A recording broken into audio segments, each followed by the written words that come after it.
and welcome back to your favorite podcast, Over the Glass. I am your host, Jay.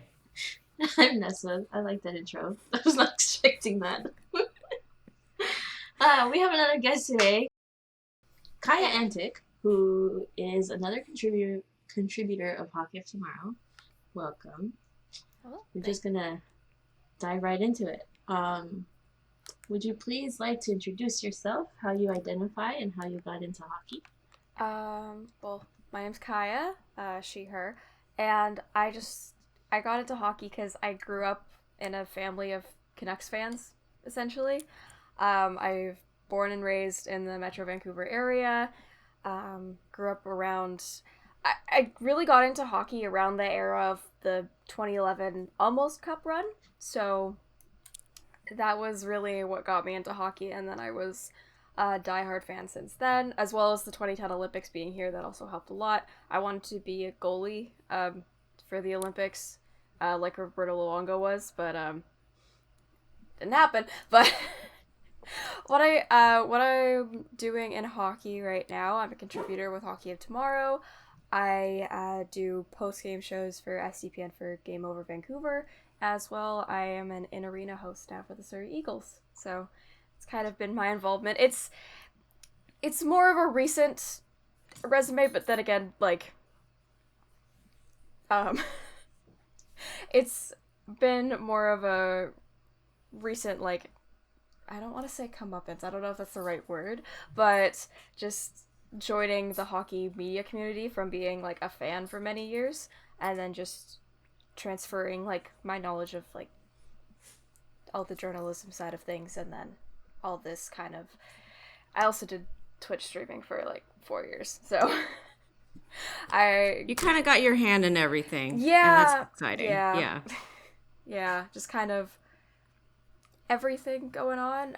But yeah, I'm a Canucks fan. I am also somewhat of an enjoyer of the Rangers and Leafs. And yeah, that's all that's up with me, really. All teams that are struggling right now. You can bond with Jay about the Rangers. Yeah. I'm surprised. I feel like a lot of Vancouver team, fans... I don't even know what they're doing. I don't at this point. I don't know what any of my teams are doing at this point, honestly, because, like, the only thing that the Leafs have done productively this summer is Mitch Marner getting married. Like, that's the only thing. It's the only thing. Brad Treliving, I was like, okay, maybe this is a good thing for Toronto, you know. Dubas was great, but maybe he'll come in and like, no, there's no sense going on there. But, yeah, so that was a fun time. Yeah, Canucks don't know what's going on. The Rangers is because I'm supposed to hate the Rangers because they beat the Canucks in 94, but at the same, and, like, Messier, that lore, but, I just really liked some of the players, and then I kind of really got into the team during last year's playoffs when they got knocked out in the Eastern Conference Final. And then I also, the Leafs is just listening to SDP a lot and got me into the Leafs, so yeah, that's how I got into the teams, and then I kind of just pick up teams as I go, but my mainstay is the Canucks, unfortunately. On that note, what is going on with the Canucks? From my perspective, it looked like you guys were on the up when you acquired Bruce Boudreau. One of my hockey friends was jealous. I think that was around the time when the Sharks were also looking for a head coach, and she's thinking, "Oh, that sucks. Like, I wish we could have gotten him instead, or whatever." But he didn't last very long, and from my perspective, it didn't look like anything that had to do with him, and more just what is going on with this organization right now. Yeah, it was really just not a good time in Vancouver for the first 4 months of the season. So, like, a good chunk of the season were just not good. So last year they fire Travis Green, they bring in Bruce Boudreau at the beginning of December, go on a 7-game win streak. Like, that was insanity. And then we almost get a playoff spot, then we get eliminated in game 81, I think. I'm pretty sure it was game 80. It It wasn't game 81 because it was against the Kraken and not the LA Kings. Anyway, brain. I was there for both, so I was like, I remember seeing the notification that LA had gotten to the playoffs while it was like the intermission, it was like the first intermission, and then the second period came on, and Seattle almost tied it with the Canucks, and this is like Seattle before they were good, so, yeah, it was like, I feel like they knew that they weren't getting in, but they were very close, and then just lost a few games that they should have won, in true Canucks fashion. And then this year, you know, they're going in, they got this coach, they got this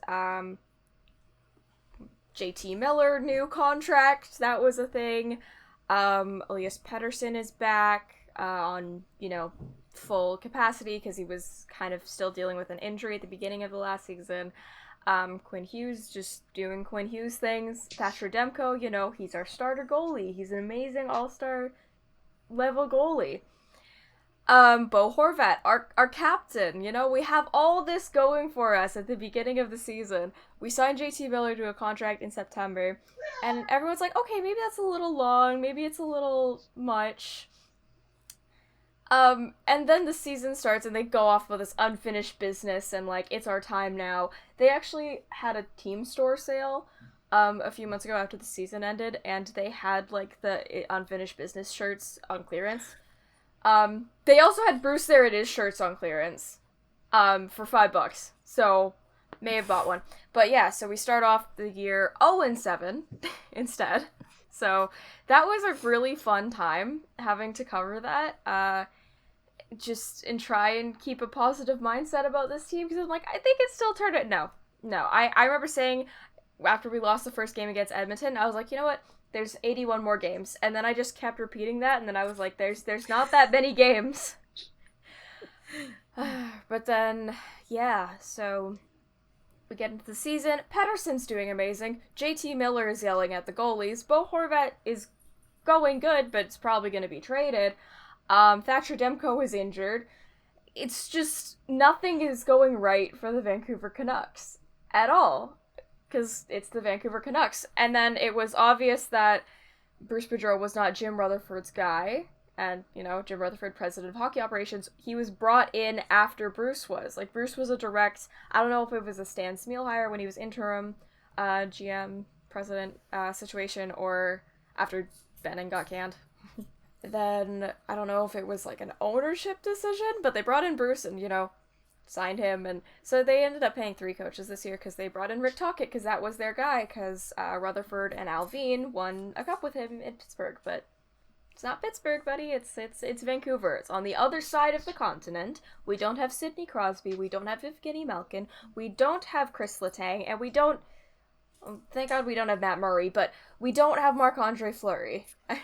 I feel like there's a lot that they expect us to have, and then we just don't. I think, well, they just signed Teddy Bluger, who was part of those cup runs for Pittsburgh, so maybe they're kind of trying to bring back that energy, but yeah, no. It was a lot of questionable decisions. A lot of stuff was leaked out, you know, Bruce getting fired on Hockey Night in Canada during the 32 Thoughts panel before anyone knew, and then, you know, it happens like a week or two later. Like, there was just a lot did not go right with the Canucks this year. We ended far out of a playoff spot, and the statement at the beginning of the season was, if we don't make the playoffs, it's going to be a disappointment. Well, the first 2 months were a disappointment for everybody, and then we didn't have our starter goalie. We were just horrific defensively. We were horrific basically across the board, except for like on the penalty kill for like that 1 month where JT Miller and Elias Pettersson kept scoring shorthanded goals, which never happened before. And honestly, why are they on the penalty? Why is JT Miller? What has JT Miller done to deserve being on the penalty kill? I really question a lot of Rick Tocchett's just moves like all the time, but yeah, it was a year. It was certainly a year to be a Canucks fan. It was a dark year, but it was a year nonetheless. You guys also had, that was the same year that Rachel Dory was let go, right? Yeah, that was at the beginning of the season, yeah. So There was that situation. There was the Tanner Pearson situation as well, dating in the season. There was a lot of just not great vibes, I guess.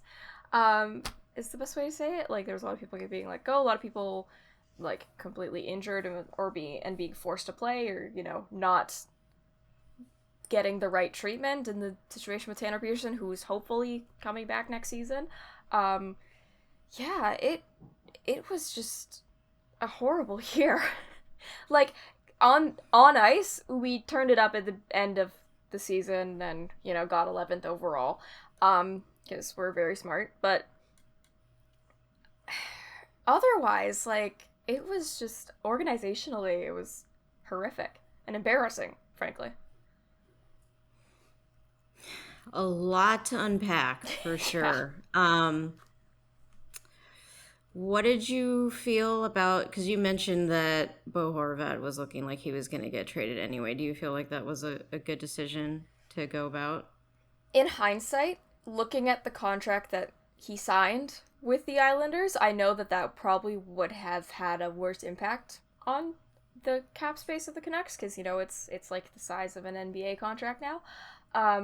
Whereas I meant the cap space, not the actual contract itself, because other leagues know how to pay their athletes. Anyway, the Bo Horvat situation, it was kind of obvious, I say, once they signed JT Miller, because the last year it was going off of JT versus Bo, who were they going to sign, going into the off season, was all that drama, and then just before training camp, like a couple of weeks before, they announced that they signed JT Miller to $56 million, and you're like, oh, okay, so what does this mean for Bo? And it's not like a Toronto situation where they're going to sign everybody to $11 million and figure it out later. It was a situation of, what are we getting back for Bo Horvat? I feel like if they had done a sign and trade, we could have gotten more from the Islanders. But at the same time, like, if we were just trading him and we thought that he was going to be a rental and they signed him long term because we didn't know that was going to happen, I feel like if his agent was allowed to talk to teams, it would have been different. But yeah, I feel like there could have been a lot more done in that situation. It could have been done better. But at the same time, it is sad to see your captain go. But JT Miller turned out to be better point-wise. Like, he still turned out point per game, even though there was a lot of ridicule at the beginning of the season. Bo Horvat is going to cost more than him for a longer term. Bo's a year younger, 2 years younger than JT. Which, I mean, age is just a construct. Look at Joe Pavelski, for example. Like, hockey players are just insane. But yeah, I feel like the situation could have been done a bit better overall, especially with like all the drama at the beginning of the season. But the fact that things kind of lightened up afterwards felt like a weight lifting off the shoulders of the team, I feel, because all the drama of Miller versus Horvat, that was kind of done. Now the drama, I guess, it's not really Miller versus Pettersson, because I feel like that's just accepted, that they're just gonna be teammates and they're just gonna have to deal with it. But then Pettersson and Hughes, like, I feel like the drama now is like, who's gonna be captain, and it's just like, they're buddies. So yeah, I don't know. I feel like Bo, yes, he was with our organization for 9 years, or almost 10 years. Yes, he was our captain for 3 or 4 seasons. I still think, best of luck to him in New York, but players come and go. Where do you see the Canucks in terms of where they should be? Like, I know for the Sharks, we're kind of entering into like a 3 to 4 year rebuild. Like, if we happen to touch the playoffs in that time, like, I will find it very, like, surprising. But but then again, last season, as much as the fan base seemed to enjoy tanking for Bedard, like, the overall projection as far as like analytics were concerned. Like that was not supposed to happen with the talent that we had on the team, but we ended up doing it. Like, and you know, we have a pretty decent prospect that we picked up from the draft in Will Smith. So I mean, against all odds, we managed to do something positive last season. But what do you say is the current situation with the Canucks? Like, I don't think that they're in a rebuild, but then, like, what are they doing? Yeah, they've been trying to retool for about 10 years now. It has not worked. We have gone through so many coaches, 2 GMs in that time. No, 3. 10 years ago, we still had Gillis. So, it was Gillis, Benning, and now we're in the Alvin era, or I guess you could say Rutherford era, because obviously he's making the decisions. If he's going out in the media and saying that this coach isn't our coach. Like you said, with the talent that your team has, they should be better. I agree. Our team, we have some very talented players. We should be better. That was obvious this year. Like, how are we going 0-7 at the beginning? How is Philadelphia higher than us in the standings in the first 2 weeks of the regular season? How is that possible? It's Philadelphia.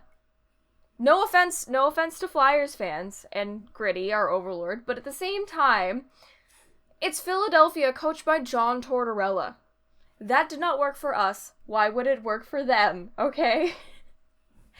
Aside from that, yeah, with the talent we have, we should be better. I do see us as a wild card potential team.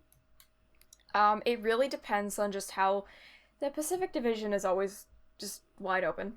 Essentially, it feels like. Well, not always wide open, because you're gonna have Edmonton, but then again, they don't make it sometimes, and it's kind of funny. I do think that there'll be spots open for us to kind of squeak into the playoffs in some point in the next 2 years. It's also, though, we don't have exactly a time frame for the rebuild that we've been needing for a decade, because, you know, Pettersson's contract, we have 1 year left on that. JT Miller, we do have signed long-term. Quinn Hughes is signed long-term. We have Demko for another 3 years, I believe. 2 or 3 years. And then Andrei Kuzmenko's only signed for 2 years. Brock Besser's only signed for 2 more years. Like, a lot of our core players are not signed long-term, which is a problem. So, when it gets into I feel like we're in a win-now mode, but we're not prepared. We signed Ian Cole to $3 million. We are not prepared for a win-now mode. This is not a win-now team. I do think that we could potentially be a wildcard team, but we are not sniffing, like, even the second round. How did you feel about the OEL buyout? I do feel like it was bad that we paid it that much money, but that was a betting decision, and I think it was inevitable. I just didn't see it happening now. I could see it a couple years down the road, potentially, was what I was thinking. He was... I don't want to say that he was, like... He was decent, I guess, for somebody that would play a lot of minutes. If that's a quality, you know, for our defense. And, you know, had experience, because we ended up just having to call up a bunch of our Abbotsford players who were actually really good. But we ended up having to call up a lot of people from the AHL, making a lot of college free agent signings. I did think it was inevitable. I just wasn't expecting it to be, this summer. I wasn't expecting that. I woke up and I was like, oh, okay, so he's gone, and he's in Florida now. So, good for him. You know, better weather. Because he had, 3 or 4 years on that contract? I think he only stayed 1 year. I don't remember if it was an 8 or 7 year. He was signed for, I think, a year less than Quinn Hughes was. So he was, like 5, maybe 6 years left, or 5 years, I think was. When I saw that, I just thought of, like, Mark-Edward Vlasic's contract. Like, he's a good, reliable defenseman, but we signed him to a long ass contract. The situation that the Sharks are in, where we need to just have flexibility with our cap space right now because we're not going to be in contention. It's a bit of an anchor. It's a bit of well, we're just gonna have to work around you because you have a no movement clause, and the only team he wants to get traded to is the Canadiens. Oh, is he from Quebec? He's from Montreal, yeah. Okay, so yeah, that makes sense. That makes sense. Hey, I mean, like maybe they could do a 3-team with LA and San Jose and Montreal for BLD. I'm just hoping that the Habs like get good within the next couple of years. Like get into some contention so that we can waive it. Like no offense to Vlasic, it's just not a good contract. It was not a good contract. He's what? 30 he's late 30s. He doesn't at this point I don't think he cares anymore to go to some team. He just wants to ride his career out, which, you know, like I said, no offense to him, it's just frustrating that this team is struggling to like it was struggling to at the time when we were still competitive, and now it's just now what is the purpose? Yeah, that's what I feel like with this OEL buyout is going into like 2030. Like that's absolutely insane. That's probably going to outlast like our current management group. It's probably going to definitely going to outlast our coach with the way we turn around coaches here. But that's going to outlast probably one of our best, like some of our best players being on this team. Like who knows if they're going to re-sign Brock? Who knows if they're going to re-sign Quinn? Who knows if they're going to, well, Quinn's signed for a long time. But still, it ends 2027. That's 3 years before. Who knows if we're going to be able to sign Elias Pettersson for the contract that he deserves this year. So it's really just not great. And yeah, about the Vlasic situation, I was really surprised because I saw a graphic, because now with Patrice Bergeron retiring, there was a graphic saying of like these players, the worst contracts. No, it wasn't. It wasn't worst contracts. No, it was like the longest time players have stayed with one team. So, and I was just like, oh, so Crosby, you know, Ovechkin, and then Vlasic's just there, and I was like, oh. Yeah, we drafted him. Yeah. I was like, oh, he's just chilling there. Yeah. He really likes it. He likes San Jose, which is why he's happy to be here. It's the contract is, like Jay said, it's see, that's the double-edged sword. Like it's really nice here, but then sometimes we can't get people to actually leave when we need them to. Yeah. And like what you were mentioning about, I think you said Elias Pettersson, like giving him the contract later down the line that he's gonna deserve. That's kind of what we're struggling with. Like we've got, you know, we're the writing's on the wall. We're in a rebuild. Like we need people to leave. I'm sorry. We're like, but the fact that he seems to not care and is fine to ride out his career here, it causes this uncertainty of like, are we going to find ourselves in a situation where the up and coming talent, we're not going to have room for them? And like Exhibit A, we could possibly say, but then again, you could also say it was a good idea to trade him, is our trade deadline with Timo Meier. Like he's in his prime, so I almost want to say even if we had the cap space, we're not gonna be competitive for like at least 4 years. So, but I think the bigger picture with that is he was projected to get like 10 million. Like we don't have 10 million. Yeah. Like I don't even know, like we can't even get a loan on that. Like I don't know where you find that. But, you know, fans still rightfully upset, but then also some fans are like, no, you should have made it happen. Like where were you going to do that? We have Vlasic, we have Couture, like Carlson. They're still very talented players, but they're just their contracts don't allow for the possibility that we can decide year after year during this rebuild that this is just not working. We need to move everyone out. And all the acquisitions that Greer's been doing so far, 1 to 2 year contracts, perfect, love it. And it's just some guy, it's not a big name, but it's like they can still contribute to the team. Maybe there's going to be an amazing chemistry between them and some other guys on their line, and that could be like something that could push us in the right direction. But when you don't have that ability because these long ass contracts, it's frustrating. And I'm trying not to be mad at the players because it's like it's still it's not their they've fault. got a job, but it's like it's frustrating because this team has been declining over the last how many years, and we've just got to move everyone else around these like anchors that can't go anywhere. Yeah. I miss watching young hockey. I feel like this tricky situation that you guys are in. I wouldn't say not necessarily Vancouver because like it's expensive and rains most of the season, but like the tricky situations that y'all would be in, what the Florida teams would be in, I'd say like all California teams in general is like people go there to retire, I feel. Which that's what it's looking like right now. Yeah, which like I just think of like, well, I would Bieksa technically retired a Canuck, but he went there in the last years of his playing career. Kessler went there from our team to Anaheim. Like I'm just thinking, yeah, players go there when they're done. Like Joe Thornton's last season was in Florida.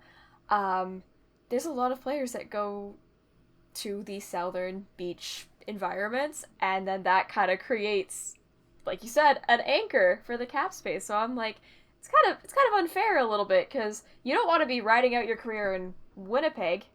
So you sign. Okay, well, Blake Wheeler's a bad example because he signed in New York, which I don't know. I've never actually been to New York, but it's a decent contract. Not gonna lie.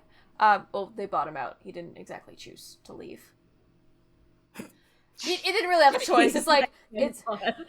Thank you. I'm free from Winnipeg. Oh darn! I don't know what I'm gonna do here. Yeah, no. People go to the hotter places to retire. Arizona. I mean, your contract goes there to retire. You don't physically have to go there, but your contract can. I don't think people willingly go to Arizona, though. Not right now. Not willingly. Not willingly, but, like, their contract will. I love this league. I love this league so much, but... Yeah, it's gonna be a few years. Even with the OEL deal, too, like, I don't understand, because it was during the same time when we weren't sure if we were able to sign Hughes and Pettersson. Like, that was going on the same time. That was going on before. Like, we knew that it was going to be difficult to sign them because they're two best players. We knew it was going to be difficult, and Benning still went and traded for OEL after they had signed him with his contract, because they wanted him a few years before when he was great, but Arizona said no, and so then he still was so persistent even after Arizona had signed him to the... I really do not understand what was going on in the Vancouver Canucks organization a few years ago. I still don't understand it, frankly, but just 2021, Benning was trying to get fired. Like, he's like, I don't want to pay the housing prices in Vancouver anymore. I don't want to pay, like, all this... I don't want to pay $2 for gas, and, like, there's not even a gas station in downtown, so, like, that's understandable. Wait, your gas is $2? Oh, okay, $2 a liter. Liter. Oh, okay. Yeah, I forgot. Wait, I was like, wait a minute. Yeah, $2 a liter. No, gas was more expensive up there than it was here in the Bay Area for a minute. It was like $4 a liter at one point last year. It's expensive. Like, it's a running thing for us, for Canadians, that we're close to the border here in, like, Vancouver area, so we just pop over to Blaine, Washington, and come back right up, so that's an often thing, going down to the Costco. Yeah, you'll see more BC plates than Washington plates, Target's there, the outlets in Seattle, maybe. Trader Joe's, yeah, that's a big one. I've never actually been to a Trader Joe's, but like I always see them in YouTube videos, and I really want to go to one. I miss Target, so I will cross the border just to go to Target because I miss it. I'm so sad they left. But You need, for your YouTube channel, you need to do a trip to Trader Joe's and do like the what I got at Trader Joe's and like try all of it. Yeah, like the Trader Joe's perspective of a haul. Canadian trying Yeah. Trader Joe's for the first time. Yeah.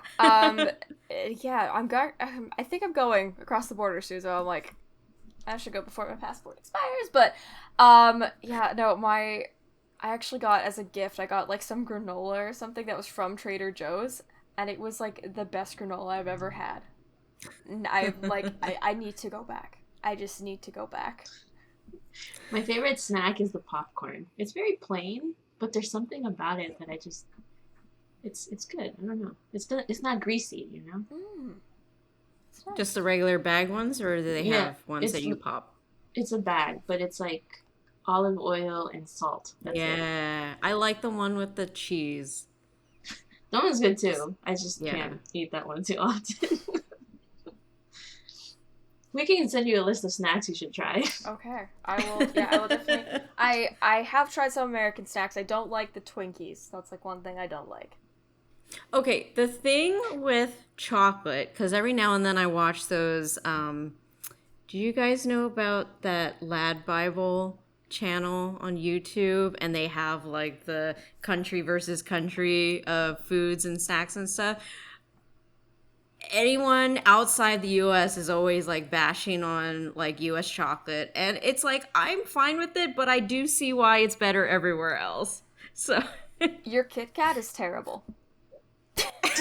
I will say that. I had a Kit Kat once when I was down there, and it was the worst Kit Kat I've ever had.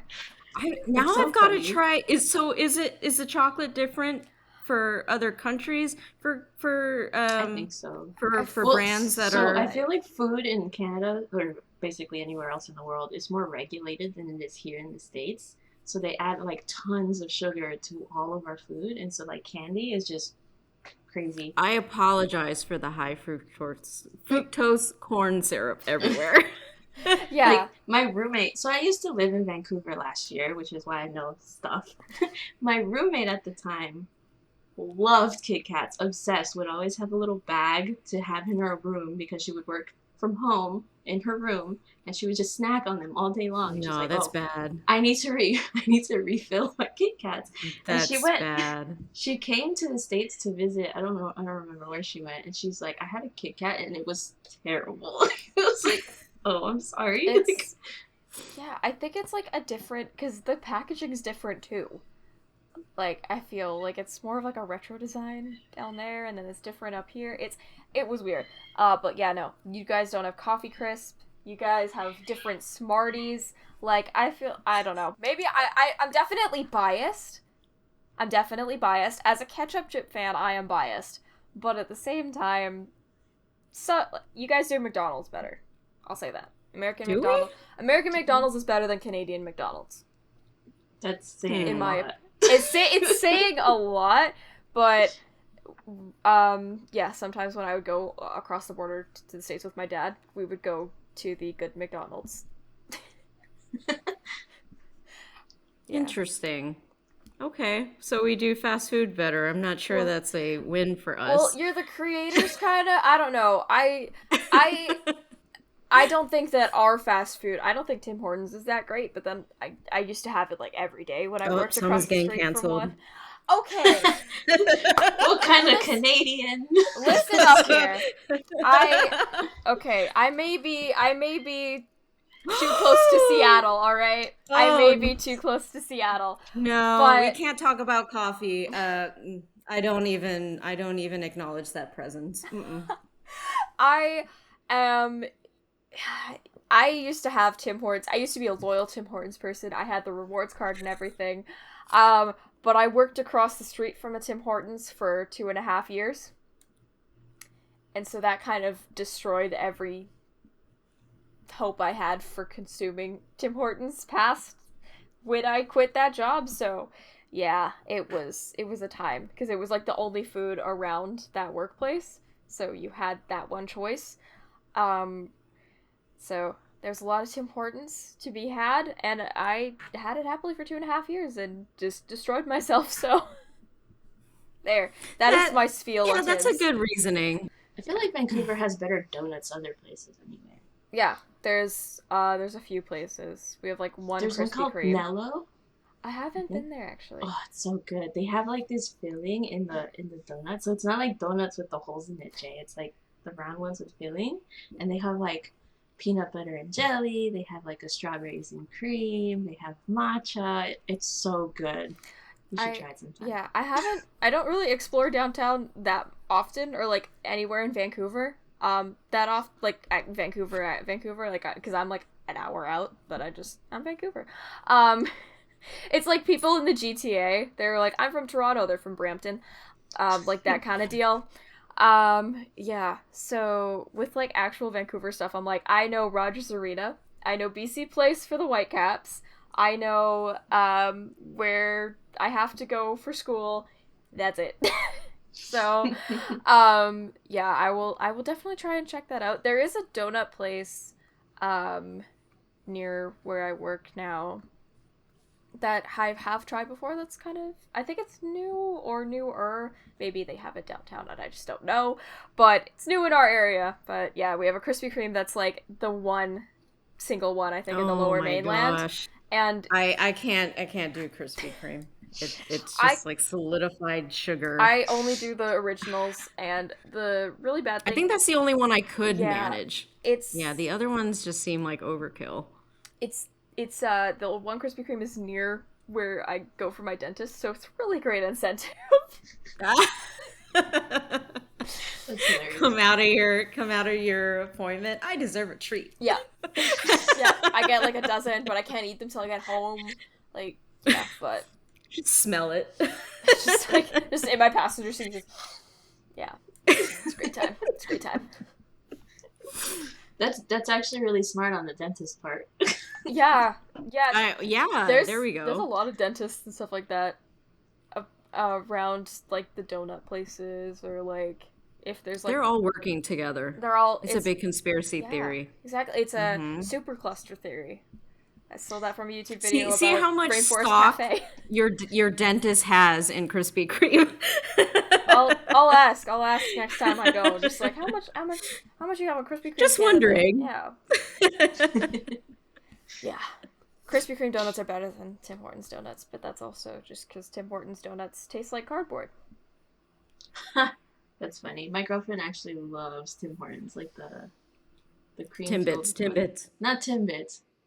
I don't mind Timbits, but she likes the chocolate one with the filling. It's like a cream filling. Boston cream?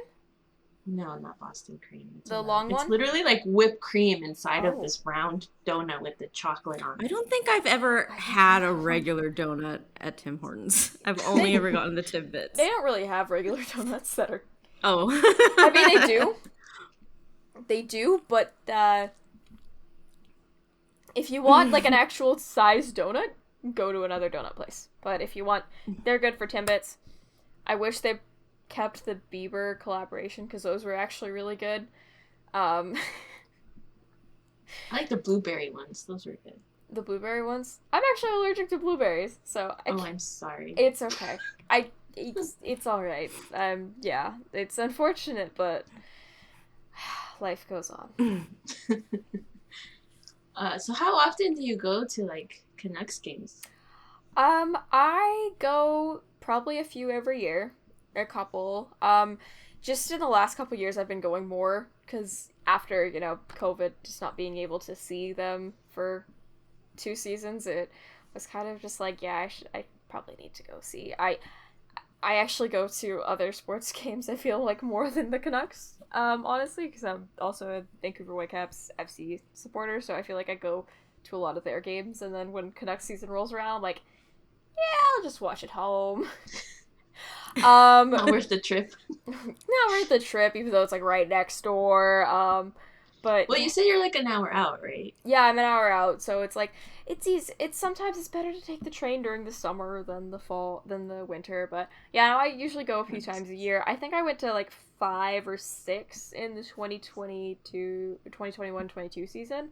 The last year I only went to 4, I think, at Rogers Arena, but I did go to one at Scotiabank Arena when the Canucks lost, surprisingly, against the Leafs, and the winning goal. It was a 3-2 game, and the winning goal was scored by Jordy Ben, who was a Canuck a few years ago. So that felt really great being in there with my Pettersson jersey, because it was his birthday. Yeah, it was a great experience though overall. But it was the same weekend that the Sedins and Luongo were getting inducted into the Hockey Hall of Fame, so got to see part of the events for that. Yeah, it was a great time, but, well, not really during the game, but I got a stuffed Carlton, so that was nice. He's my favorite mascot, but he's my favorite mascot. I love polar bears. I've gotten so off topic, but yeah, I usually go to a few games per season. We don't have Tim Hortons at the arena.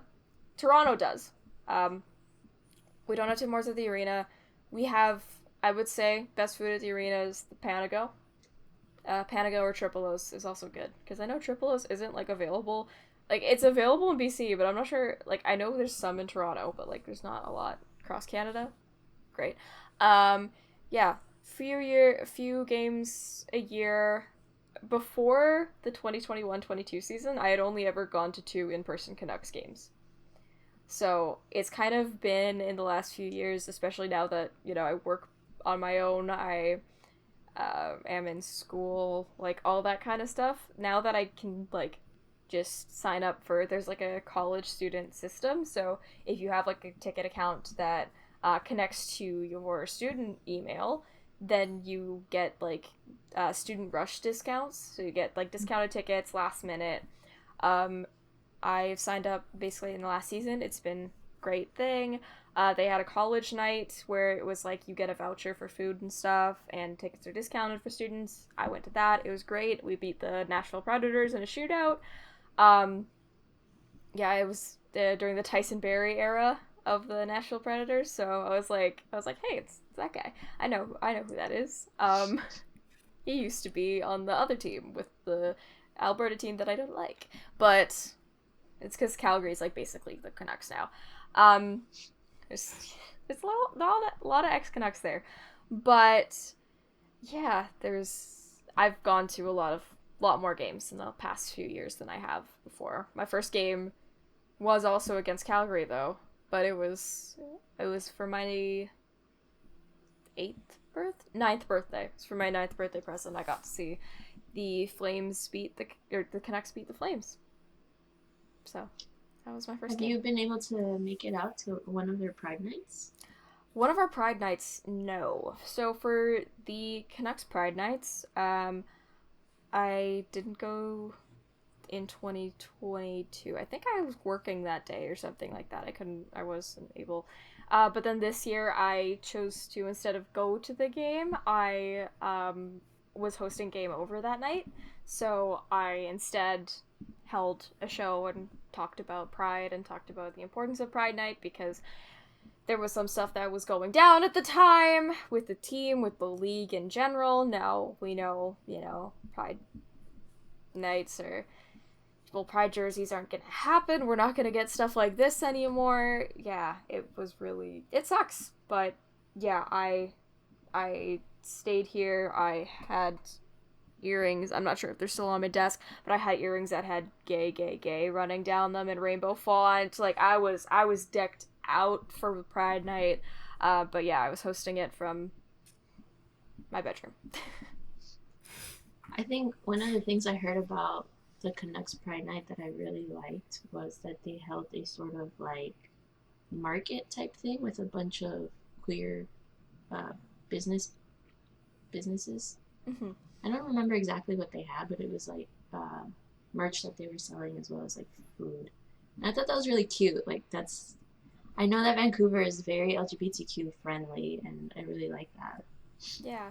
Our team, like, overall with the community nights, we have a lot throughout the year. We do a great job with getting local artists for the jerseys, whether it's Diwali or Lunar New Year or Pride Night as well. I feel yeah, like the Canucks organization does a great job with organizing those events. Not so great at player management, but they're good at events. So, with like supporting the queer community, especially in a city like Vancouver, um, I feel like it's very impactful to kind of show, especially that with the current situation that the league, that general society is in. I feel like it's a great thing to show support.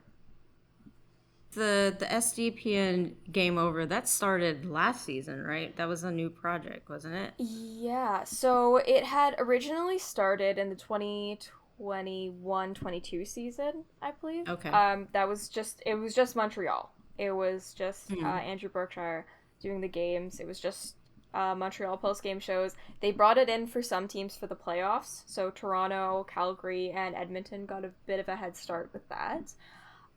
So that was a fun. That was I tuned into those games, to those streams. But then yeah, they opened it up to Canadian markets this season, and I applied. Hello.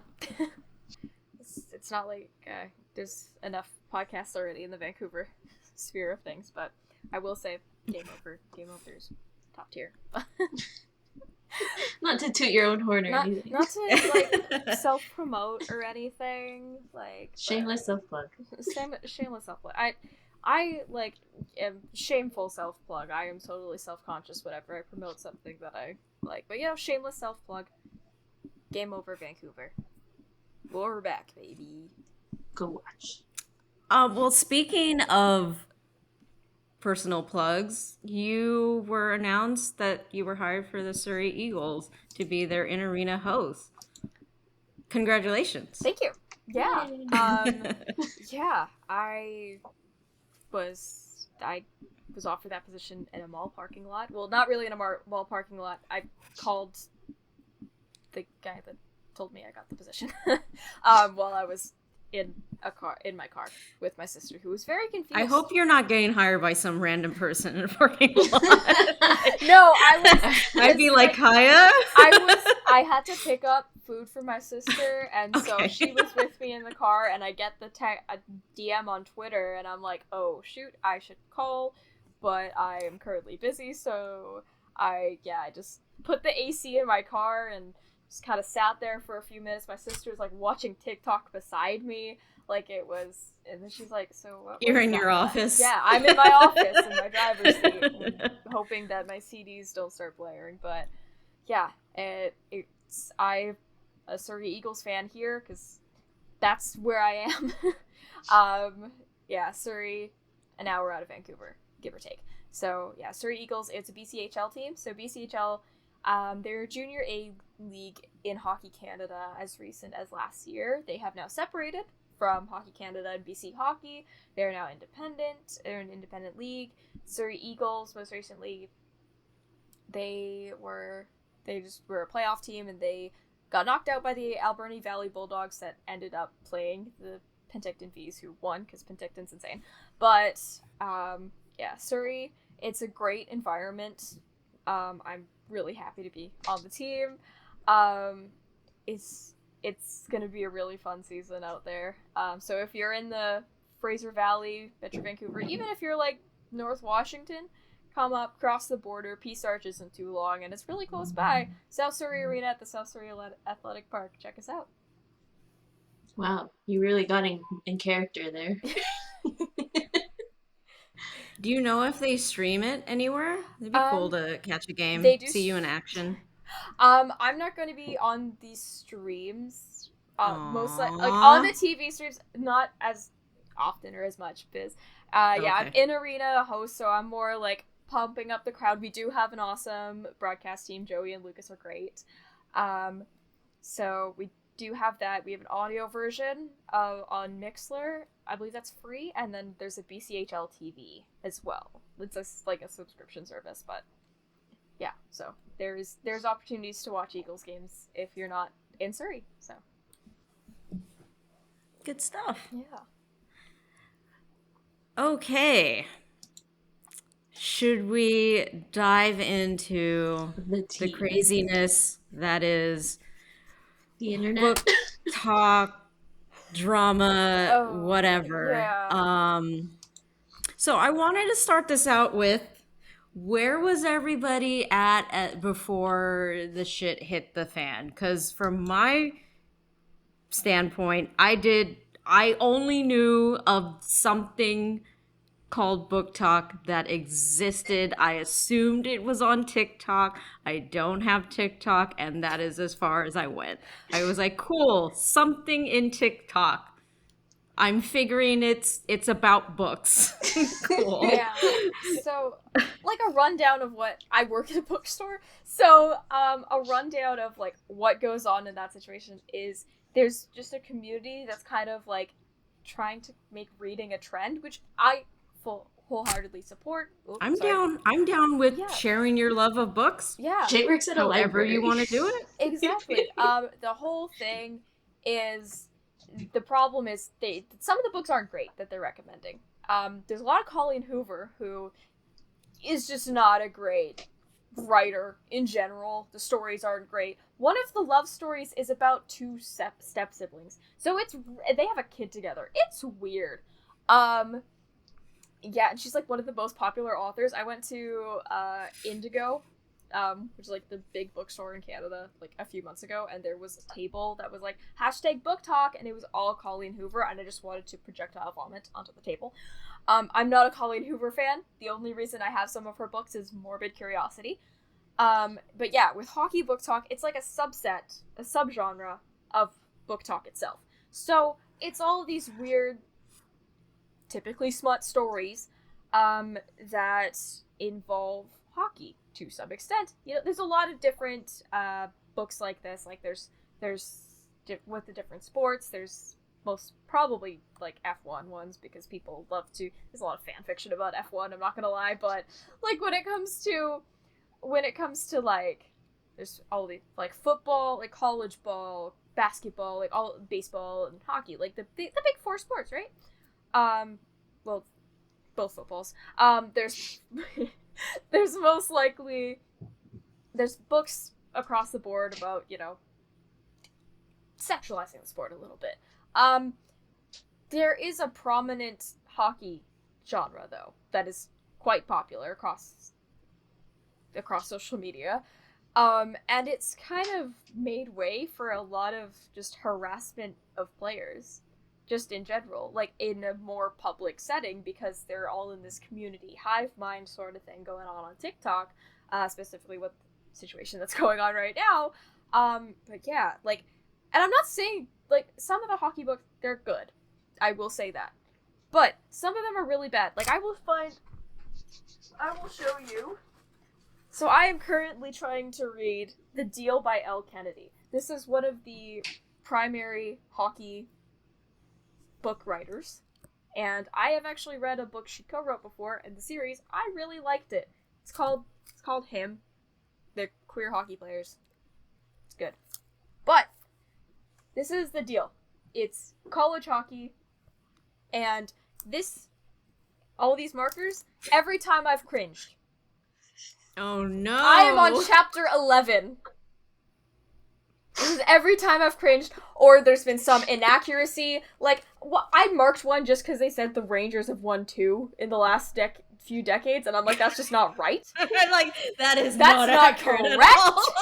So, yeah, anytime there's an inaccuracy, anytime I cringe, it's mainly just the dude in here. I think he's a massive douche, or just, like, internalized misogyny. It's not. Book. It's a thick book. I've also just kind of destroyed it from taking it everywhere with me, because I'm That is some dedication to get through a giant book that's made you cringe that many times. There's 5 in the series. She has other series, and I also have those. But yeah, hockey, like, there's a trend. At least L. Kennedy will kind of know how hockey works, because there's a lot of hockey writers that don't know how hockey works. But yeah, Hockey BookTok is a rabbit hole that I try to avoid as much as possible. But with all the drama that's coming out recently, like, even before, like, all this came out, I was planning, like, I was, like, in the stages of, like, trying to curate a video, because I went to the next gen night for the Canucks, and it was against the Ottawa Senators, in March, and there was a grown woman with a sign that said "Puck me, Daddy" on next gen night, which is supposed to be for children. Had this sign, and she was holding it up during play, which, like, not supposed to do at all. She's holding it up during play, like, and yeah, so I was about to walk over there, and my friend was like, "No, you sit here." But yeah, it's this, that blatant harassment, the whole crack my back, whatever, the whole thing with the Kraken, and the teams, like, are encouraging this, and the league is encouraging this. They're like, #BookTok, like, teams encouraging this, the league encouraging this. This is just honestly really cringe. Really, like, they're like basically condoning harassing their players, which is just not a great look, especially with right now with, like, the whole Kraken, because while they have, like, they have a decent TikTok presence, some of that, you shouldn't be sexualizing your players. Like, it's still, like, that's their job. It still is sexual harassment in the workplace, even though they're public figures.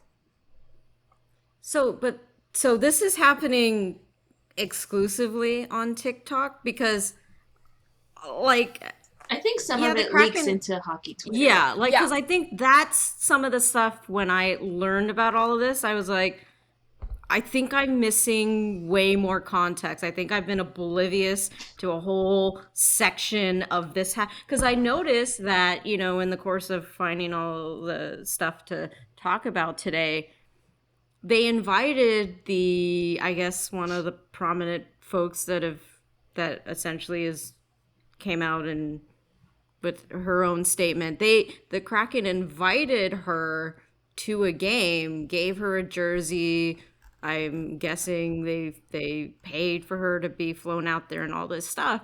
And I was like, whoa, wait, like, I didn't see any of this. Not that I'm, like, exclusively following the Kraken in any fashion, but I feel like this is, like, how did this just, like, fly under the radar? But if it's mostly stuff that's been happening on TikTok, then that would make sense to me. But yeah, some of it leaks over to Twitter, but I feel like with Twitter, there's a bit more censorship.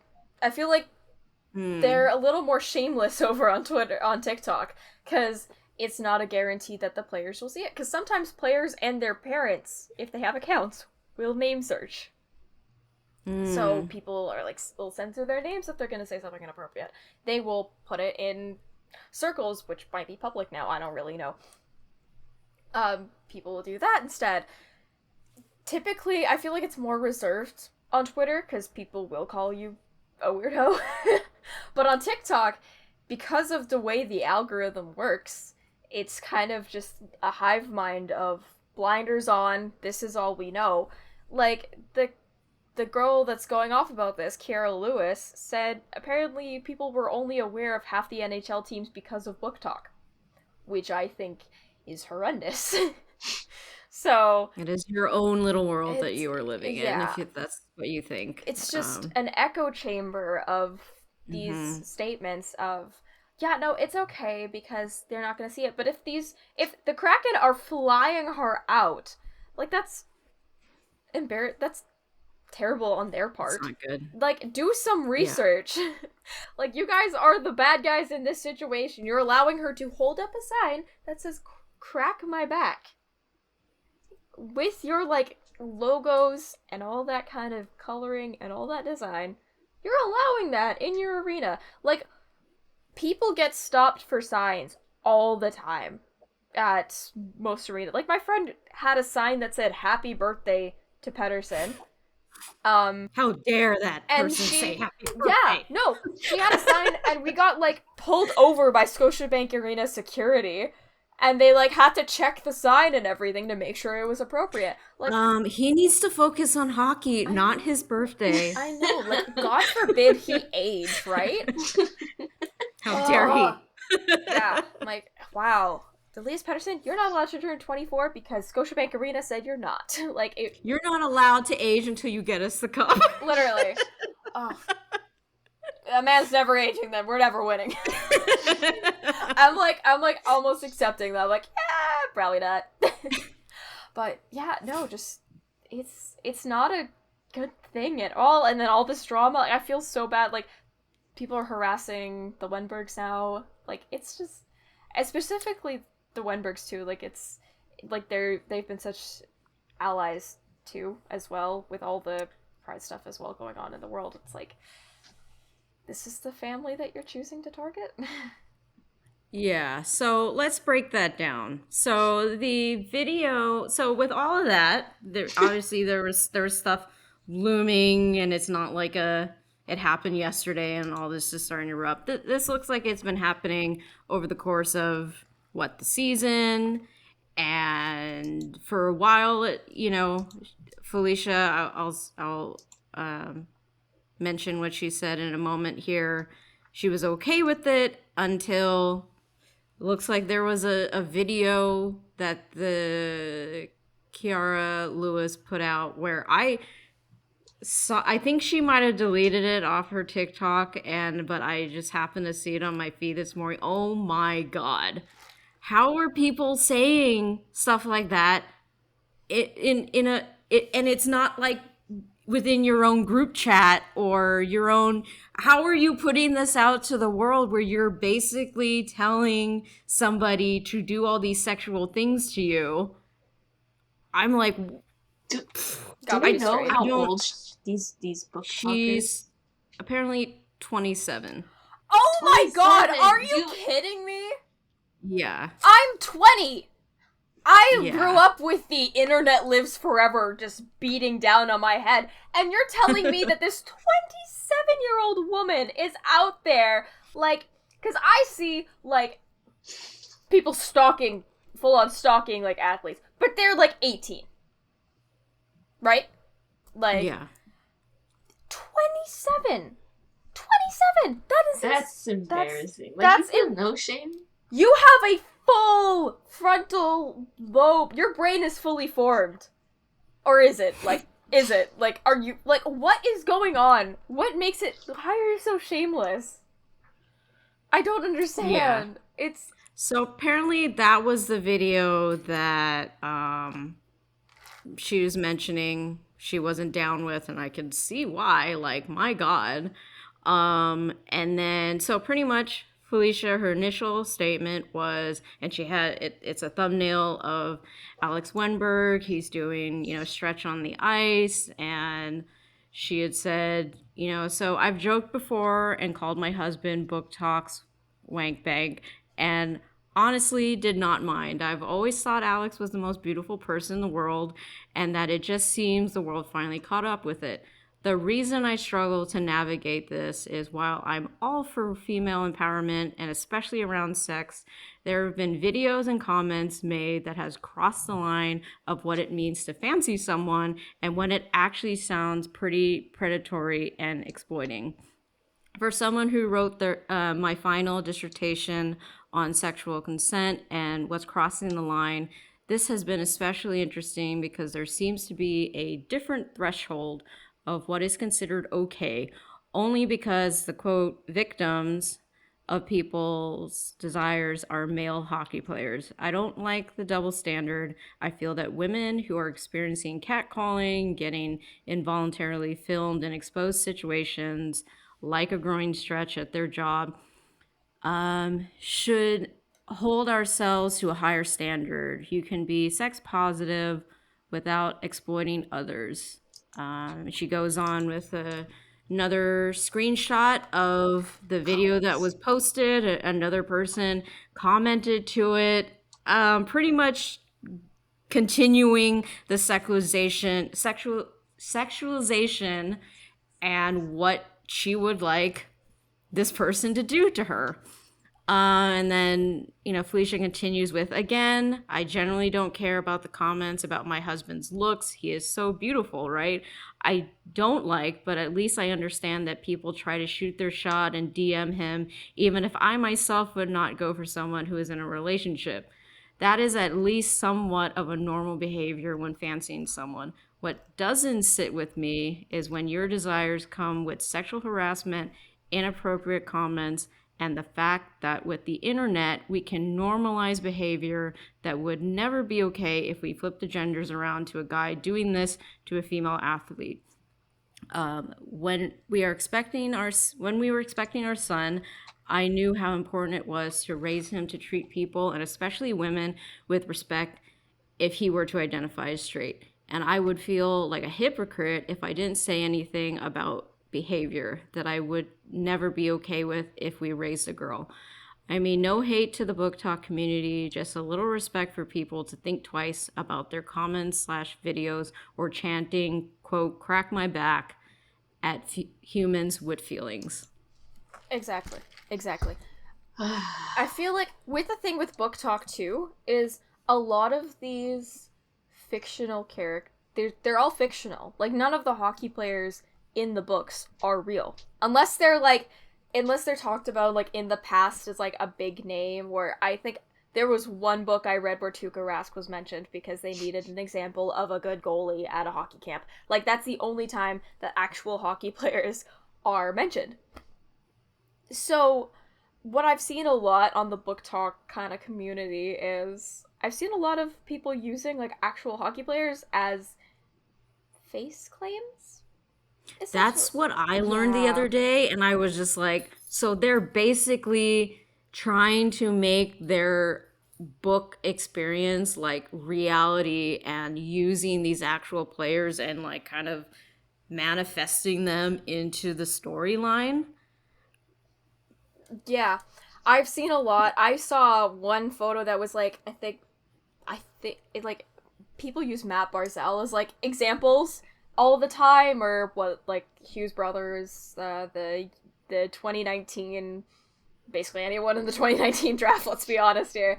But I was gonna say, like, US and the I don't know what the acronym is. US National Development Team Program? National Team Development Program? Sure. Okay. Just those guys, like Caulfield, Zegras, Yeah. Hughes, like them. Mm-hmm. Always. I see it a lot on there, yeah, even without Alex Wennberg.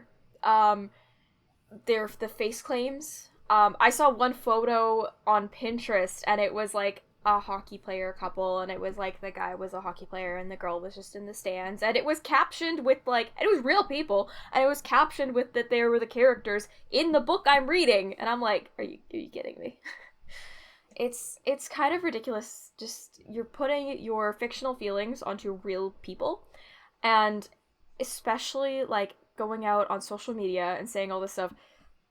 Like, Kiera even said she was talking about people are coming for her and stuff like that on social media, for, you know, saying what she's saying, and somebody commented, who was coming for my baby, and then she said Felicia Wennberg with like a rolling eyes emoji. Like, girl, that's his wife. Are you serious? You have, in the age of the Barbie movie, how dare you? How dare you? In the age of whatever's going on with Ariana Grande, how dare you? Like, have you not learned anything? Like, you do not, if this was your best friend's husband, you would not be saying crack my back and all the other horrific, vile, disgusting stuff she was saying. Okay, maybe I'm just over-exaggerating, I'm asexual, so it's like all gross, but so like when it comes to this, I'm just like, why would you say that? Especially on a public thing, it's your face on the thing. It's not like Twitter, you can just like, oh, I was hacked, oh, I didn't write that, blah, blah, blah. Your face is saying it with words into the camera. How are you not embarrassed? Where has shame gone in the last few years?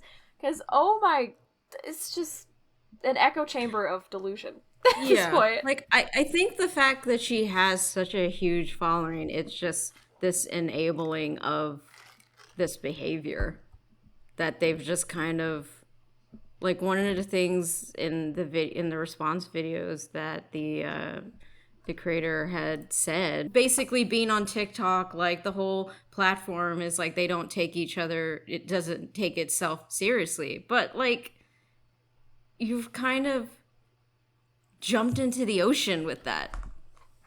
You know, Like there's no that sort of mentality is like, oh, well, you can't hold us accountable. We're not even taking this seriously. Like it's a joke. Like you know what it's giving? It's giving like the same people who will say something racist, homophobic, transphobic, sexist, any of that, and just like, oh, it's just a joke.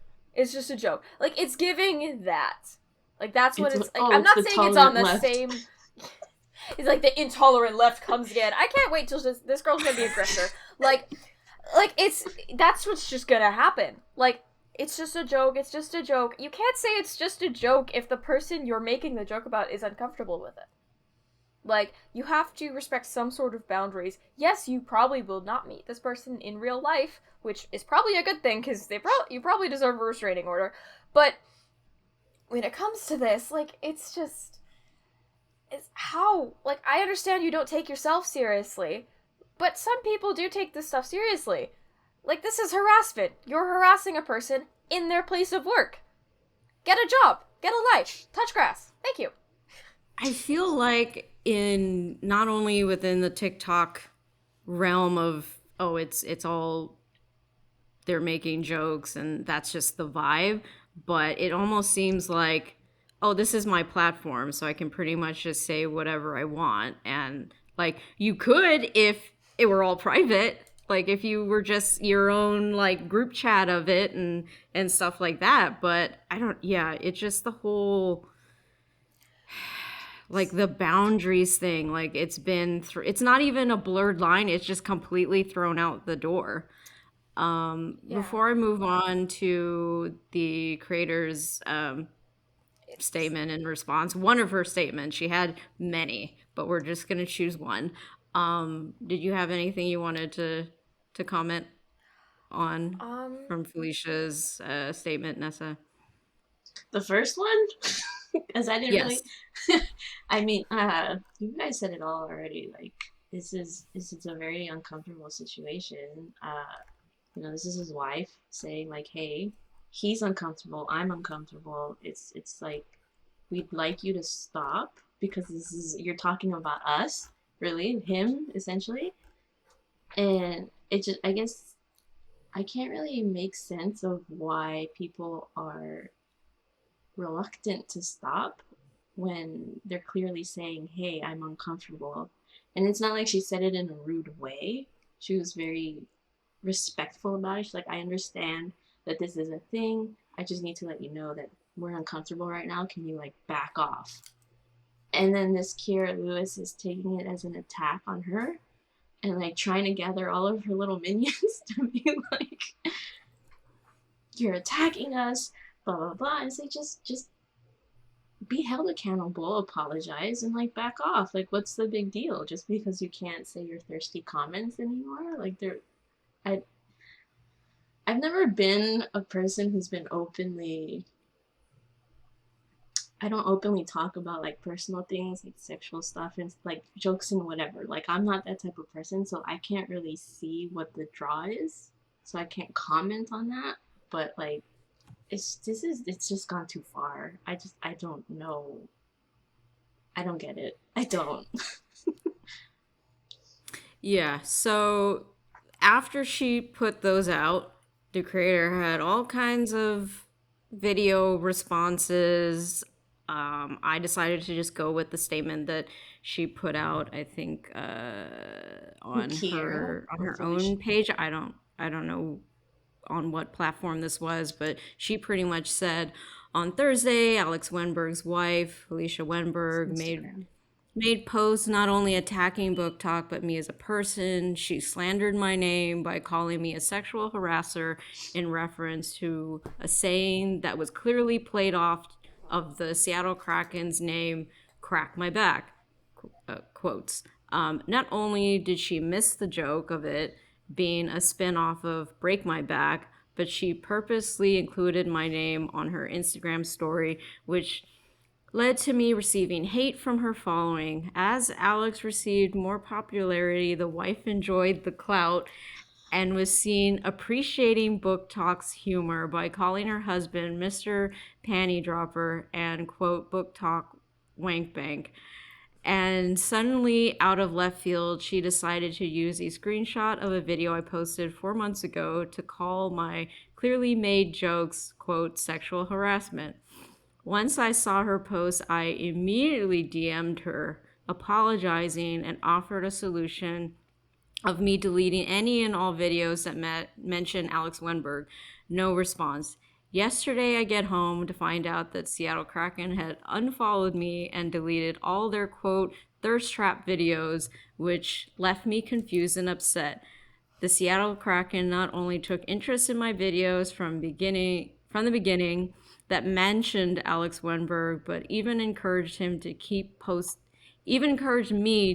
posting, as well as them beginning to post their own, quote, thirst traps of Wennberg. It even got to the point where people were calling it an Alex Wennberg fan page, as well as them, now removed, changing their bio to, quote, mostly BookTok. I want to also mention my Seattle Kraken reactions and vlog led to them flying me out to their playoffs game and gifting me a BookTok jersey. This event led to them gaining over 60,000 followers. Instead of messaging me and explaining what was going on, the Kraken social media team just covered their tracks by deleting all their videos relating to BookTok and Wennberg. So then I went to TikTok to defend myself and explain my side of the story, and to see videos of people calling me a, quote, sexual harasser when these reaction videos aren't new. I've made them after several stars and athletes whose wives and mothers have even sent them my videos and reposted it due to them understanding the humor. Most people I react to, I don't follow, don't keep up with their lives, and damn sure never thought to DM them. Again, if my video from April was an issue, I would have felt better if Felicia Wennberg would have just DM'd me, and of course, I would have immediately taken it down, no questions asked. It's also unfair to call me out on a post when there are hundreds, maybe even thousands of videos on TikTok about him. Okay. First of all, for a community that, talks about reading a lot, they sure can't really read. I think they read fine. The problem is the interpretation. They don't part. actually interpret, Harry Potter was a dragon, yeah, that's what they think. No, like, how she's like, oh yeah, the mothers and wives have sent them to the athlete. Like, bro, is that not weird? Like, I understand people have different senses of humor. That's weird. Have your mom send you a video about how this girl on TikTok wants you to blank, blank, blank, blank, blank. Like, the three holes? Yeah. I don't. I was like, I'm trying to think of like that one Oscar Isaac video, but anyway, like, yeah, like, it's gross. That's gross. That's weird. If I don't want my mom sending me that. That's just weird. That is very weird. But yeah, especially that, I don't know, the Kraken, like, deleting all the BookTok stuff, I'm like, have some accountability. But then again, it's the NHL, so when have teams ever had accountability? Like, let's be honest here, it's the bar is 6 feet underground and going lower. So that's where we're at with this team. Yeah, no, and like, she's like, oh yeah, it was 4 months ago. It's still, like, get over it. I made a new one the other day. Yeah, I made a new one the other day. Like, be mad about that. Give me more attention. Give me clout, because you just want the clout. I'm like, girl. What? And she's like, the Kraken got 60,000 followers. Maybe because they were a playoff team? Just maybe. Just a thought. Just a thought. Maybe just think about it for just 1 second. I know your brain. But what's hockey? I need hockey book talk to tell me what hockey is. I know, it's a game where a bunch of guys skate around in circles on the ice and hit each other. And that's it. That's it. That's all it is. That's literally all hockey games in every single sure that's the name of some book. I feel like these books is like the real game is what happens in the locker rooms. I've only ever come across like a few that are like MLM ones. So I'm like, yeah. I don't know. The whole thing makes me uncomfy. It's uncomfy. Like, if it's fictional, I feel like. But once you start putting it into this real situation, especially putting your face and full government-issued name, that name is on your driver's license, girly. Like, like, okay, for real, what I don't really condone, I guess, is like if there's a bunch of people going to her page and like calling her out in a, like they're bullying her. You're a sexual harasser, calling her names and this and like what? There's no need for that when Felicia already posted what she posted. It's like, be aware of this, like that's one thing the internet. Even if your heart is in the right place, it's not the right way to go about things. Yeah, because like the same thing is happening too in like the reverse end of things. Like a lot of Kira's fans are going and commenting on Felicia's posts, saying like you just want attention, blah blah blah. And I'm like, girl, she's the one who's married to him. Yeah, it's a tricky situation. Well, it's not tricky. Just don't harass people. It's not tricky. It's not, don't hold up signs at hockey games that say, "Puck me daddy," in front of an audience of, like, quite literally families. Like, it's just, you're making everybody uncomfortable by saying, what you say about the three holes. So, yeah, just a reminder, you are not a golf course. You are a human being. Move on. Should that be the title of this episode? You're not a golf course. Yes, it is the off season. Put it on a t-shirt. This is my self-worth TED Talk. You are not a golf course. Oh my god. Oh my god, that was good. Thank you. Yeah. There's just like, yeah, maybe the Kraken should not have allowed you to feel that this is okay. Like, again, I am learning about this over the course of the last couple of days, so I don't know from on their social media page like what they were like. Were they hopping on her saying you're doing great work, promoting and being excited as a fan, or whether they're, I don't know, equivalent of sharing on TikTok, whatever it was that they did, perhaps they shouldn't have done that. But there's also this lack of accountability that seems to be going on with the whole, oh, we're on TikTok, we're not even serious like 99% of the time. Like, that's not a reason to act that way. And like, sure, you probably would have liked her to have privately messaged you and had this not been on her page, but like, you don't really get to decide how somebody reacts to something that is clearly affecting her husband. They don't want their kid to see this at some point, like that whole reality of being a public figure, like. And her responses to all of this, it just seems like she's like, oh, you're attacking me because I'm a black creator. Her favorite player is Vince Dunn. Let's have a reality check here. Her favorite player is Vince Dunn. So, yeah. With that, like, freedom of speech does not mean freedom of consequences. The consequences are you are being called this because you said this. Like, that's, freedom of speech does not equal freedom of consequences. It's like, should be known well across the board. Because while you can say these things on this platform, does it mean you should? Does it mean that people will react? Like, you can't control the way people will react. They don't want, if Felicia doesn't want to see it. I see people's families on, like, hockey players' families on TikTok all the time. Like, I will just be scrolling and it's like, oh, it's Ethan Bear's wife. Oh, it's, like, Jordan. I got Jordan Kyrie's sister, like, last year on my For You page, and I was like, I don't even know who you are, but you look kind of familiar. And then it pans, and I'm like, oh, okay, I know who that is.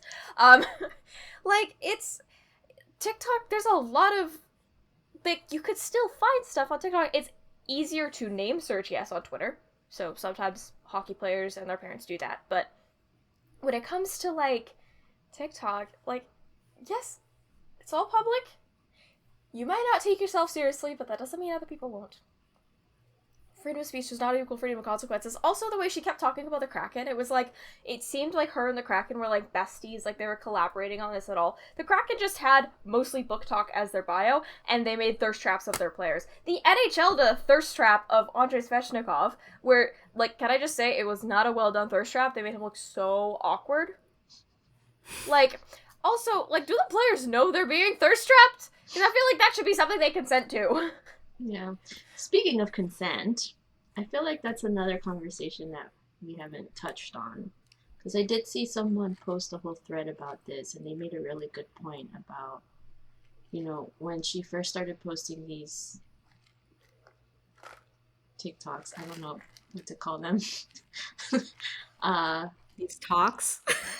It's TikToks. Thirst talks. Are they going to be called X's too? Oh God. Reposts. Triple X talks. So, like, maybe they were fine with it when they first started, you know? But people are allowed to change their minds. They're not consenting to it anymore, and you have to be okay with that because it's their lives. Yeah. Consent can be withdrawn anytime. Like tea. You can stop drinking tea. Watch the tea video. I have watched that video so many times. I remember watching that for the first time in, like, grade 10. I don't even remember, but I remember seeing that. And I was like, okay, that's a good thing to know. And then now I'm seeing it on my Twitter timeline, and I'm like, what is happening? Oh, right, yeah, that. Like, consent can be withdrawn at any time. She might have been okay with it in the beginning, but when you go off and make this whole, it's a whole minute-long video of you just saying all this, like, disgusting stuff, like that you say as a joke, like, that's, you can withdraw consent if that's being said about your close family member, your husband. And, like, he went out and said, stop harassing, it's uncomfortable, like, Alex Wennberg made a statement, especially in hockey, where people do not make statements about this stuff. So, Yeah. So I just wanted to highlight what Felicia said in response to when all these videos were coming out, or she was pretty much having people hopping onto her social media and basically just saying, like, the worst things. I'm just like, I don't know who raised these people, but I just, your connection with reality is just, you know, the internet exists in the real world, right? Like, this is not an alternate realm. Like, these people are real people. You're not talking to AI, chat GPT. If you want to go ahead and talk in your own, like, bubble, then go talk in your own bubble. But these are actual people that you are sending these comments to. And all she's saying is, hey, this is not cool. You're basically, like, yeah, you're harassing somebody, and just because that they're in the public eye, they're not, that doesn't give you access to do this stuff to them. So pretty much in response, she said, I really wanted my post to be a one statement, to be taken for what it was, a request for accountability, respect, boundaries, and for people to educate themselves on sexual harassment, consent, and the double standard I see online. I am, however, sorry that the creator to the video took this as a direct attack on her. It was never my attention, but I choose that screenshot to show how her videos got comments on it with 300 plus likes. I left that girl's name in it too, where 300 plus people find a joke funny when she requested Alex and his teammates do all three of her holes. This is the problem I have. The toxic culture and the problematic following and harassing behavior. That is perfectly exemplifies in my Insta comments right now. I did not include the name of the author in the first post because that girl is writing a spicy book with my husband as her inspiration, and I did not want to promote that in any way, and her sharing the groin stretch video and tagging Alex is crossing the line. I understand that people are confused by the timing of my statement, and with the creator is hung up on it being 4 months since she posted the video, and she and her following seems to be unable to grasp that the video continued to show up in my life on a daily basis, We sent this video and other videos of Alex on a weekly, if not daily basis. Every game I've been to and talked to fans, I get in my head about not knowing if these are genuine hockey fans or people who comment that they masturbate with his jersey on.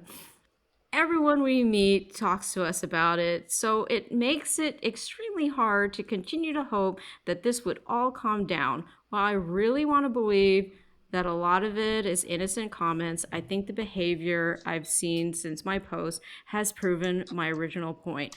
I will continue to post pictures of my incredible husband and call him all the weird, cringy, inside joke nicknames I want because he is my husband, and I know he can sent to my wording, my affections, and posts. If we say we don't appreciate your wording on posts, surely that should be enough.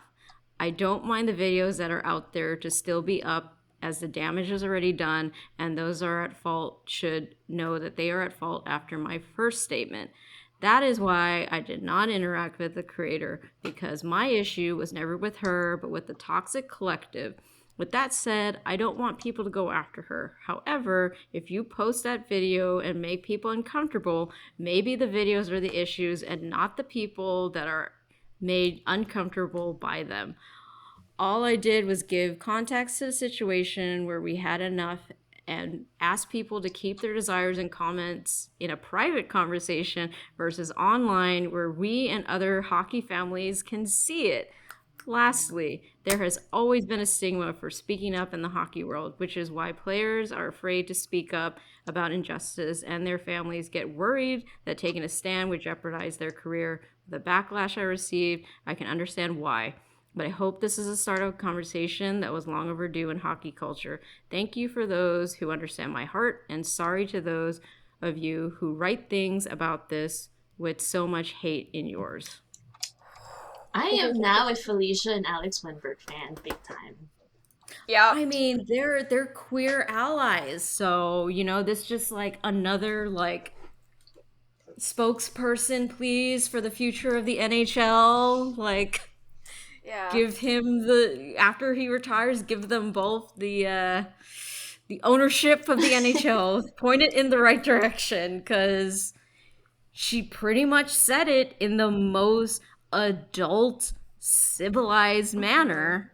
She didn't attack anyone. She didn't she just and wants it's like accountability. And it's like she can say all these things. It's her own private, not private, but her own Instagram account. She gets to say this stuff because they're in a relationship together. Like, just because you follow them and you somehow feel that it's okay this gives you some weird like ability to do it as well. Like, when you get called out on it, you're just like, oh, she's just the wife, or oh, she's the wife. Like, they're in a committed relationship. You are someone on the internet who is fantasizing about being in this relationship or putting this face to the characters on in your book. I especially with the first, I didn't know that the first post was like blocked out of an author like writing a book with Alex as the inspiration, and they tagged him. Like, that's the part where I'm just that's the line. So here's the line. You have crossed the line. This is an actual person. He does not want to know that you are making a book inspired by him and writing him doing things. Yeah, they're like, it feels like they're treating them basically like animals in a zoo. Like, no, they're real human beings with real human emotions. They're not. Sorry, this makes me just really mad how they're treating these people. And then essentially they're treating them like porn stars. Exactly. Right? They're hockey players. How are you getting... They're like some of the most covered up athletes. How are you getting that? Should we read Alex's statement? Yeah.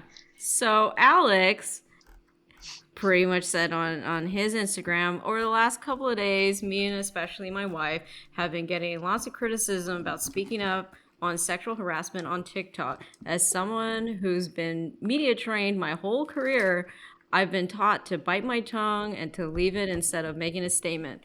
But it has gone too far for me to stay quiet when people post vile comments on my wife's Instagram and on photos of her child. The reason my wife said something and not me is simply she does it better and more bravely than me. I'm all for BookTok community to write books and fiction about hockey, but the aggressive language about real life players is too much. It has turned into a daily and weekly comments on our personal social media. This is not something we support and want our child to grow up with. All we ask is for a little respect and common sense regarding moving forward. We can all take a joke and funny comments, but when it turns personal into something bigger that affects our family, we need to tell you that we have had enough. Enough of sexual harassment and harassment of our character and our relationship. Thank you for understanding. Oh my god. They're right. I went on Felicia's Instagram, and her most recent post has 640 likes and 1,109 comments. Oh no. Oh, Jesus Christ. How do they feel okay commenting on a photo of their child with this stuff? Okay, there's people are a lot of it's a lot of support. Okay. So Okay, for her, okay. I'd imagine just in general, it's just overwhelming to like have your social media just blow up. And if, you know, thankfully there being a lot of positive, you just gotta, but you still have to sift through all the vile things that people are saying. That it's like, all you're asking is, hey, this person that I'm married to, I get that you appreciate that he's a beautiful person and you can acknowledge that, but the moment you start writing this stuff, tagging him in it, making videos about all the ways that you want him to do something to you, like, and that's not in, like, again, a private chat. That is accessible to anybody. And it just, when people react to that stuff, it blows up even more. And as she mentioned in her follow-up statement, they pretty much, she can't get away from it. It's everywhere. Yeah. So it's not with the person who has a big platform. She already said it was not meant to put her on blast. It's just using an example because that is, people come together and they think this is okay, and then they just, it balloons up, and when you can't get away from it, it's like, what are you supposed to do? Obviously what they did, saying, hey, stop this. No. And especially too with her post as well, like her initial post, she like barely had the creator's name in it, and then the creators just decided to run with it, saying that it was against her and it was all it's all cancel culture. She probably didn't say cancel culture, but like that's kind of the vibe I'm getting from. Yeah, no, it's all just gross. It's gross. It's horrible. Like people are saying. Yeah, somebody said BookTok are unhinged in her comments. I'm so sorry you're getting such awful comments. Books are fictional. Your husband is a real man who doesn't deserve to be sexualized, harassed by grown-ass women who know better. Your family is beautiful. Should know better. Somebody comment, she unhinged if she didn't like it. She should have said something when it all started happening. Instead, she played into it, and now the cloud is gone, and she's mad. Be for real. That's victim blaming. Yep. We do not condone that. Yeah. Yeah, so then somebody said, you don't need clout from BookTok, you guys are crazy lowlifes for attacking an innocent woman, seek help. And then this person just goes, your mother is a lowlife. That's what you're... my and God. then just turn it into saying that the creator's getting hate for the race. So. I hope all these people are grown-ass adults who need to seek help. Yeah. Therapy. Oh She my stopped gaining gosh. followers from TikTok, so it's time to stir things up again. Like, these people think that the internet, social media is everyone's lives just because they're on it all the time. It's like, not everyone cares about followers and likes and comments. Like, people have lives outside of social media. Yeah. It's a weird thing to think. Don't marry a man in the spotlight if you're going to be so insecure about comments from people thousands of miles away from y'all. Okay. See, my thing with all of this is, you know, on top of it being like terrible sexual harassment up the yin yang, just like not a good look. Like we would like players to show some personality, to be a little more, you know, like other sports where, you know, you can like not so much what the team is going to show you, but just from their own like on the side, like them being able to feel comfortable, or at least at some level on their own socials. But like this just kind of shows how much they can't, because there's just people who just have no sense of boundaries, that they feel like they have ownership of these folks that they have manifested into their fantasies. Like, I think the problem is that because they are public figures, they think that they're fair game for anything, right? Like, they don't think that these rules that apply to us and the you know, us normal citizens apply to them because they're in the public eye all the time. Us commoners. I feel like it's a bit like, if you think about it in copyright sense, like, yes, they are being shown to the public, but you cannot, you know, kind of keep it for yourself and manipulate it in the way you want it to and create this other version of themselves. So, for example, you have Star Wars. You can see the Star Wars on Disney Plus, on DVD, in theaters if they ever make another one. But they just keep making TV shows. But you can't, like, take that and then turn it into some other thing, or some version where you, like, self-insert as, like, an Ewok or something. Like, that's just not really a thing. That would be my first choice, an Ewok. An Ewok, yeah. No, they just hang out in the forest all day. Like, that's just great. Like, I'd love to do that. Anyway, aside from that, yeah, so you just kind of... Canadian. Well, I don't want to be fighting a war all the time. You know, I want to be one of the senators that just kind of sits in Coruscant and does nothing. Or I get to be one of the Night Sisters, because I like them. Anyway, furthermore, yeah, like, you don't get to turn it... It's, yes, they're being shown to the public, but it is not just yours to hold on to. So I feel like it's like parasocial sort of relationships, which have, like, it's an ongoing thing because people get parasocial relationships through, like, a lot of media creators with, like, to kind of, I don't want to say this is any way similar to it, but, like, the Colleen Ballinger situation going on right now, if y'all are aware, like, that whole situation, like, people grew up with her videos and then now it's like, oh, it's not a good thing. It's just, yeah, people think that because they're a public figure, you can have these thoughts about it because it doesn't matter. It doesn't matter. If you said the same thing about, you're saying about these guys about, like, Taylor Swift, you will be getting attacked. And that's not just because Swifties are, like, very intense. That's just, in general, you shouldn't be saying that about a human being. If you said that about even freaking Harry Styles, you'd probably, actually, no, it's probably not Harry Styles, but, like, any other member of One Direction, like, you would probably get some kind of response that's, you know, not what you're hoping for. But it's all just so convoluted to this point where I'm not even sure if they can even see what they're doing is wrong, because they're just so far gone to believing that they're right.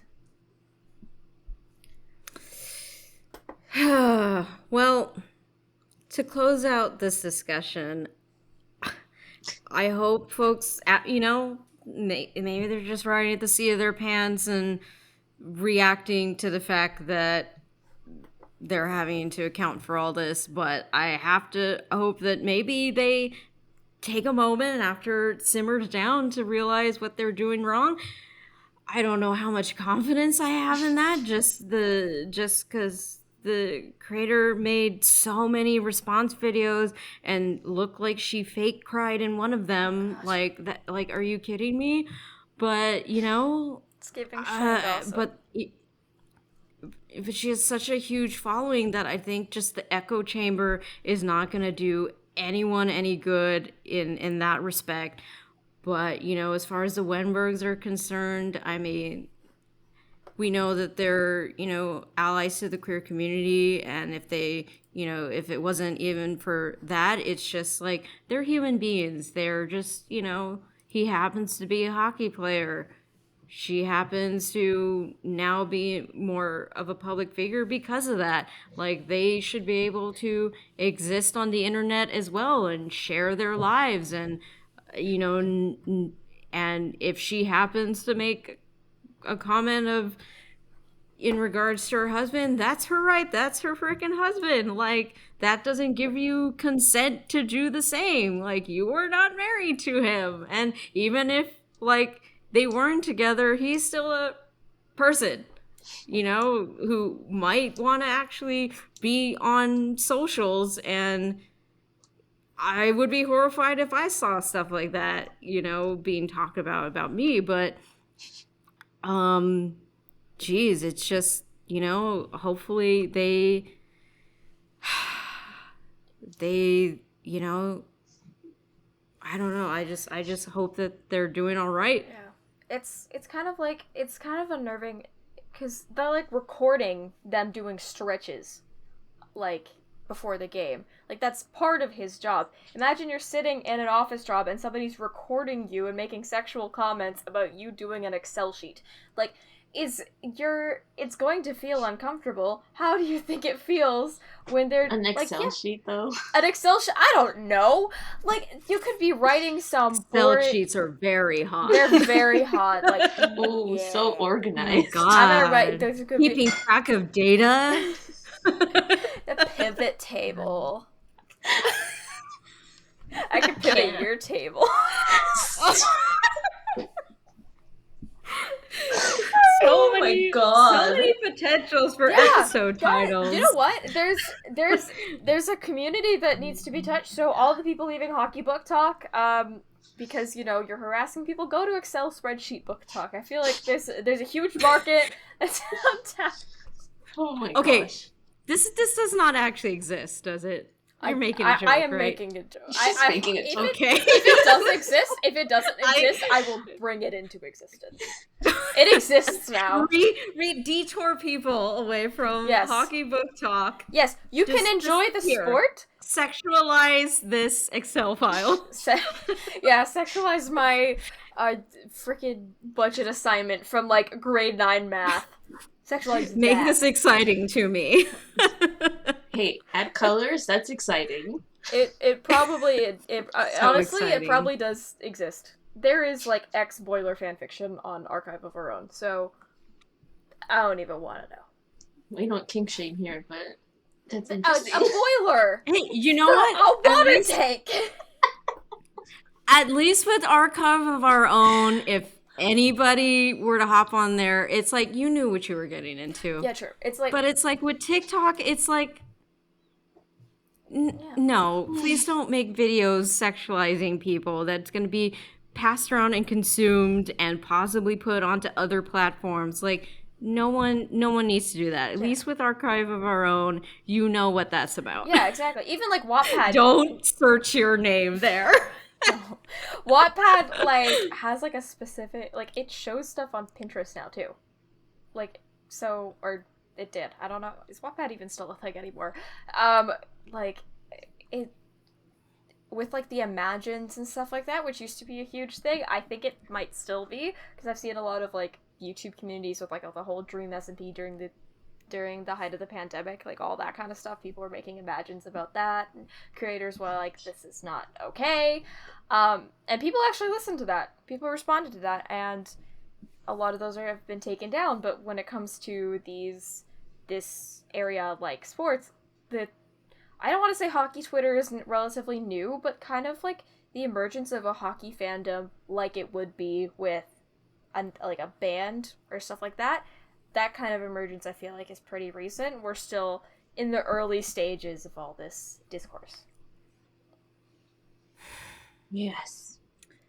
Man, so well, all in all, it's the NHL's fault for not having these fans before. No, just kidding. It's always the NHL's fault. Just blame the NHL for everything. High gas prices, blame the NHL. I mean, they're sponsored by Esso. I don't know if they have any American gas people that sponsor the NHL. Probably. I mean, yeah, Seattle's Climate Pledge is like owned by Amazon, so yeah, it's great. They love the Earth. It's wonderful. Anyway, don't harass people. Yeah, pretty much. That's what. Yeah. We talked like 5 minutes about the Canucks, but all in all, don't harass people. Yeah. Well, I brought up something I saw at a Canucks game, and then people were calling me soft for saying you shouldn't do that, and I was like, no, you shouldn't do that. That's just straight up, just no. Yeah. All right. Well, thank you so much, Kaja, for coming on and talking about the Canucks and joining us in this insane discussion of what went down over, I guess, the weekend, but really just over the course of the season. And I hope we wish the Wennbergs well. We wish people over at Hockey BookTok, whatever it's called, to please get some common sense. Seek therapy. Yeah, please step outside of yourselves and realize this is not okay. This is not okay. And go follow Kaja on all her social medias, and when SDPN comes out with their next season of Gameover, yes. And go follow Hockey of Tomorrow as well, because we're all on there and we're all doing stuff and whatever. So that's it for this episode. As always, I am your host, Jay. I'm other host, Nessa. Thanks for joining. I'm Kaja. Thanks for having me. Thank you. Bye-bye. Take care, everybody.